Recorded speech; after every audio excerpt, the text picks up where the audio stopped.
di kemudian hari. Sekali lagi, kata pengharapan yang saya dapatkan adalah keinginan untuk mendapatkan sesuatu yang baik di kemudian hari. Dan saya percaya kita semua hari ini punya pengharapan di kemudian hari. Nggak tahu harapan saudara, Bapak Ibu semuanya, apa harapan saudara di tahun 2023 besok. Tapi yang jelas setiap orang itu punya pengharapan. Nah, kita berpengharapan karena kita sedang menghadapi masalah. Orang yang punya masalah pasti ia punya pengharapan. Kalau ada salah satu keluarga kita yang sakit, kita berharap Tuhan segera menolong dan menyembuhkan. Tatkala ekonomi kita agak goncang, agak semeraut, kita punya pengharapan supaya tolong Tuhan segera turun tangan untuk menolong. Yang jelas, siapapun orang di bumi ini, tidak ada satupun yang bebas dari masalah. Saya punya masalah, Bapak Ibu punya masalah, kita semua punya masalah. Haleluya. Saya rasa tidak ada di antara kita yang tidak punya masalah. Dan kalau kita punya masalah, seyogianya kita punya pengharapan untuk di kemudian hari. Puji Tuhan Bapak Ibu, saudara kasih Tuhan. Kita akan belajar sama-sama kebenaran firman-Nya sore hari ini. Injil Lukas pasal 2 ayat yang ke-10. Injil Lukas pasal 2 ayat yang ke-10.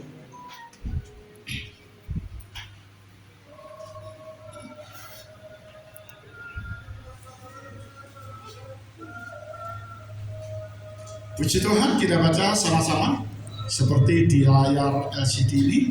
2, 3.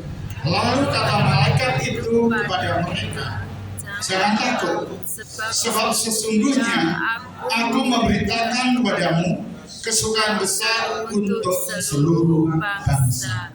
Amin. Saudara, ayat ini disampaikan oleh malaikat Tuhan di tengah malam yang sunyi kepada para gembala-gembala yang sedang menjaga kawanan ternak mereka. Dan tatkala para gembala itu melihat kemuliaan Tuhan yang ada di tempat itu, yang selama itu belum pernah mereka saksikan, mereka terkejut, terbelalak, dan rasa takut itu menyelimuti jiwa mereka. Oleh sebab itu malaikat Tuhan katakan, jangan takut, sebab sesungguhnya hari ini aku memberitakan kepadamu kesukaan besar untuk seluruh bangsa. Saudara, bangsa Israel bertemu secara pribadi dengan Tuhan itu takut karena mereka ada di dalam kontrol kuasa dosa. Bahkan tatkala Gunung Sinai, ada di lereng Gunung Sinai, Tuhan datang menyampaikan 10 hukum Taurat. Israel berdiri jauh-jauh takut ketemu dengan Tuhan, dan hanya Musa yang mendekati pun hadirat Tuhan saat itu. Ini juga yang dialami oleh para gembala ini. Mereka takut melihat kemuliaan Tuhan yang nyata, yang benar-benar tidak masuk di pola pikir mereka. Mereka ketakutan, dan malaikat Tuhan datang untuk memberikan pengharapan kepada para gembala ini, dan ia mengatakan, sebab sesungguhnya aku memberitakan kepadamu kesukaan besar untuk seluruh bangsa. Puji Tuhan Bapak Ibu, saudara kasih Tuhan. Sepanjang hidupnya para gembala itu selalu memiliki masalah. Ya, sekali lagi, sepanjang hidupnya para gembala itu selalu diselimuti, selalu dilimuti oleh masalah. Dari pagi hingga sore, sore hingga pagi, terus dia menghadapi masalah, dan itu tidak pernah berakhir. Saya nggak tahu masalah apa yang Bapak Ibu Saudara hadapi hingga hari ini. Di tanggal ke-21 di di bulan Desember tahun 2022. Yang jelas para gembala itu setiap saat mereka diselimuti oleh masalah yang terus menyertai mereka adalah embun dan angin malam. Itu terus menyertai mereka. Mohon maaf, kita enak tidur di rumah kita masing-masing, tapi para gembala itu setiap hari mereka tidur di tenda. Yang setiap malam harus menghadapi embun malam, angin malam. Ya.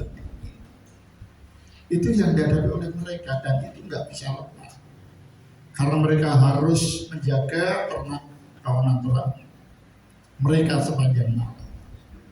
Tidak lepas serangan serigala hutan, singa-singa yang ganas juga sering dihadapi oleh mereka.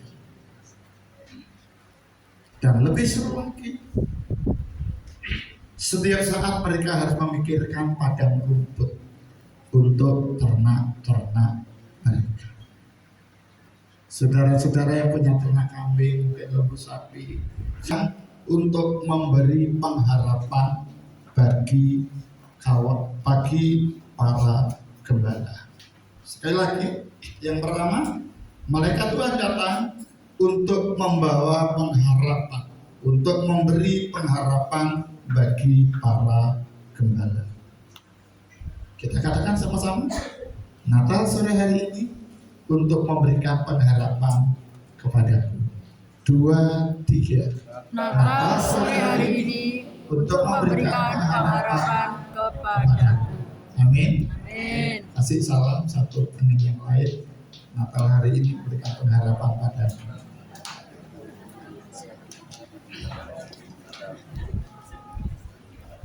Haleluya. Saya percaya di antara kita tidak ada yang luput dengan masalah. Tapi hari ini katakan firman Tuhan, malaikat Tuhan memberikan pengharapan buat kita. Memberikan pengharapan buat saya, memberikan pengharapan buat Bapak, Ibu, dan Saudara. Seperti ayat ini tadi dikatakan, sesungguhnya aku memberitakan padamu kesukaan besar. Saudara, ini firman yang dibawa oleh malaikat Tuhan. Dan saya percaya kalau Tuhan yang memberitakan pada malaikat itu, dan itu pasti akan digenapi. Beda kalau yang janji saya. Beda kalau yang berjanji Bapak Pendeta Santoso, bisa-bisa kadang-kadang lari. Tapi kalau Tuhan yang berbicara, nggak ada yang luput. Semua akan terjadi dan digenapi dengan baik. Puji Tuhan, Bapak Ibu, saudara kasih Tuhan. Inilah berita yang dibawa oleh malaikat Tuhan kepada para gembala saat itu. Sesungguhnya aku memberitakan padamu kesukaan besar untuk seluruh bangsa. Dan saya percaya berita ini sore hari ini juga untuk Bapak, Ibu, dan Saudara. Berita ini untuk buat kita semua yang ada sore hari ini. Tuhan berjanji memberikan kesukaan besar atas kehidupan kita masing-masing. Kebutuhan saya dan kebutuhan istri saya beda. Kebutuhan saya dan anak-anak saya beda. Kebutuhan bapak-bapak dan ibu-ibu juga beda. Tapi percayalah hari ini Tuhan memberitakan padamu kesukaan yang luar biasa yang datangnya dari Tuhan. Puji Tuhan, itu yang pertama. Malaikat Tuhan datang untuk membawa pengharapan bagi setiap kehidupan kita. Dan apa isi dari pengharapan yang diberitakan oleh malaikat Tuhan tersebut? Kita baca sama-sama di dalam ayat yang ke-11, Injil Lukas pasal 2 ayat yang ke-11. 2, 3. Hari ini telah lahir bagimu juru selamat, yaitu Kristus Tuhan di kota Daud. Sekali lagi Bapak, Ibu, dan Saudara, sepanjang hidupnya para gembala selalu diselimuti oleh masalah. Dan hari ini kita juga sedang menghadapi yang namanya masalah. Tapi kebenaran firman Tuhan buat kita sore hari ini, janji pengharapan yang dibawa oleh malaikat Tuhan, di sini katakan, hari ini telah lahir bagimu juru selamat, yaitu Kristus Tuhan di kota Daud. Si Tuhan, kata ini dikatakan oleh, ayat ini dikatakan oleh malaikat Tuhan, hari ini telah lahir bagimu. Pengertian kata lahir di sini artinya Allah yang Maha Kuasa, Tuhan yang hidup, mempunyai langit dan bumi, lahir menjadi manusia seutuhnya lewat kandungan Maria. Saudara, tatkala Tuhan hadir melalui kuasa kemuliaannya, mereka tidak bisa diterima oleh bangsa Israel. Karena Allah yang kudus dalam kemuliaan, sedang manusia dalam dosa. Tapi karena kasih-Nya yang besar, yang rela lahir menjadi manusia, yang lahir di kandang domba, supaya bisa bertatap muka, bisa diterima oleh setiap manusia yang ada. Natal adalah berita kelahiran Tuhan Yesus, di mana Ia ingin menyatakan kasih-Nya pada umat manusia yang berdosa, pada kita sekalian yang ada sore hari. Puji Tuhan Bapak Ibu dan Saudara, Ia rela lahir menjadi manusia seutuhnya dengan tujuan supaya Ia merasakan semua masalah yang saudara hadapi. Sekali lagi, Ia lahir sebagai manusia supaya Ia dapat merasakan persoalan, masalah yang dihadapi oleh manusia. Ia lahir sebagai bayi yang mulai lahir sudah ditolak. Ia merasakan. Mungkin Bapak Ibu dan Saudara juga pernah merasa ditolak, merasa tidak dihargai. Ia sudah mendahului merasakannya sebelum saudara merasakan. Sebagai manusia yang lahir sebagai anak-anak, tentunya ia pun juga pernah merasa sakit seperti kita. Ia sudah mendahului kita merasakan sakit. Dan tatkala ia menginjak dewasa bekerja, ia pun juga ditolak.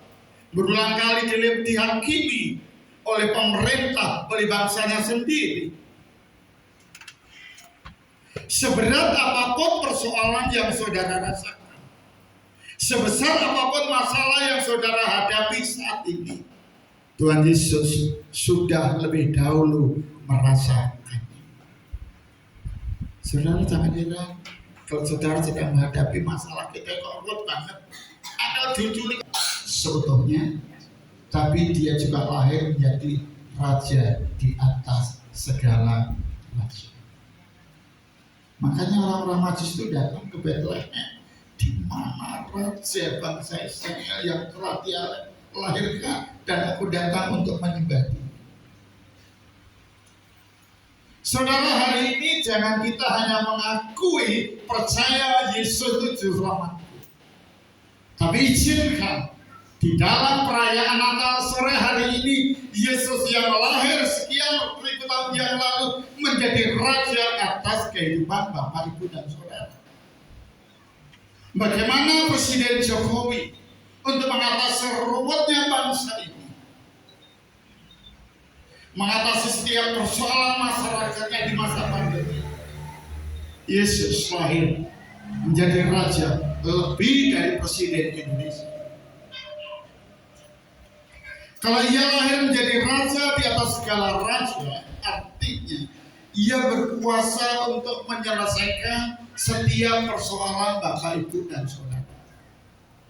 Kalau tadi saya katakan ia lahir sebagai manusia yang utuh, ia merasakan semua persoalan saudara, dan ia lahir menjadi raja untuk menyelesaikan setiap masalah Bapak, Ibu, dan Saudara. Ini yang kami dapatkan, yang ingin kami bagi buat Bapak, Ibu, dan Saudara. Dan saya telah merasakan dua hal ini di akhir tahun ini. Maka saya ingin berbagi. Izinkan sekali lagi Yesus menjadi raja atas kehidupan Bapak, Ibu, dan Saudara, menjadi raja atas rumah tanggamu, menjadi raja atas pekerjaanmu, menjadi raja atas kehidupan saudara masing-masing. Haleluya. Amin. Amin. Amin. Ayo kita jadikan raja di atas segala raja, supaya ia menyelesaikan begitu rumitnya persoalan Bapak, Ibu, dan saudara. Puji Tuhan. Dan selanjutnya ayat yang kedua tadi dikatakan juru selamat di kota Daud. Ia lahir untuk merasakan semua persoalanmu. Ia lahir menjadi raja untuk menyelesaikan semua masalahmu. Tapi masih ada satu yang harus ia selesaikan.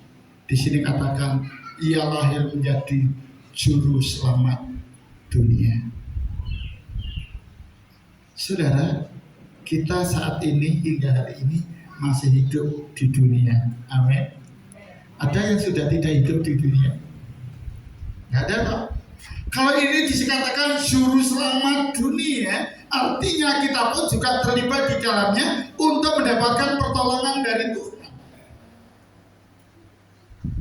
Musuh terbesar bagi umat manusia sepanjang masa adalah dosa. Adam dan Hawa jatuh di dalam dosa, akhirnya terbuang dari taman Eden, putus hubungan dengan Tuhan, akhirnya banyak mengalami masalah yang rumit. Dosa membuat kita putus hubungan dengan Tuhan. Dosa membuat kita tidak bisa merasakan karya Tuhan di kayu salib. Dosa membuat rumah tangga kita berantakan, pekerjaan kita semrawut, kesehatan kita terganggu. Dan di sini katakan, yaitu Kristus juru selamat, Kristus Tuhan di kota Daud. Yesus lahir di muka bumi ini dengan tujuan yang jelas, yaitu untuk menebus dan menyelamatkan umat manusia dari hukum dosa. Tadi saya katakan, musuh terbesar sepanjang masa manusia adalah dosa. Dan Yesus lahir di hari Natal untuk menebus kita, membebaskan kita dari hukum dosa. Puji Tuhan. Ini Bapak, Ibu, dan Saudara yang perlu kita pahami sama-sama sore hari ini. Malaikat Tuhan datang untuk memberikan pengharapan pada para gembala, memberikan pengharapan buat kita semua yang ada sore hari ini. Ia lahir menjadi manusia untuk merasakan semua penderitaanmu, dan ia lahir menjadi raja untuk menyelesaikan, membebaskan engkau dari setiap persoalan Bapak, Ibu, dan Saudara. Tuhan, bagaimana respon para gembala tatkala ia mendengar berita Natal yang disampaikan oleh malaikat Tuhan saat itu? Hari ini telah lahir bagimu juru selamat, yaitu Kristus Tuhan di kota Daud. Setelah malaikat itu selesai menyampaikan persoalannya, pengharapan pada para gembala, malaikat Tuhan itu segera meninggalkan para gembala. Tapi para gembala tidak diam diri. Bagaimana respon mereka? Kita baca sama-sama ayat 15. Situ kan? Injil Lukas pasal 2 ayat yang ke-15. Kita baca sama-sama. 2, 3. Setelah malaikat-malaikat itu meninggalkan mereka dan kembali ke surga, gembala-gembala itu berkata seorang kepada yang lain, marilah kita pergi ke Betlehem untuk melihat apa yang terjadi di sana, seperti yang diberitahukan Tuhan kepada kita. Para gembala itu setelah ditinggalkan oleh para malaikat, mereka berkata seorang pada yang lain, mari kita pergi ke sana. Kita lihat apa yang terjadi di Betlehem.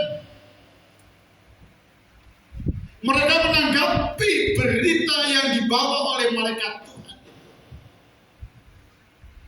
Saudara, di dalam perayaan Natal kadang-kadang kita ribet.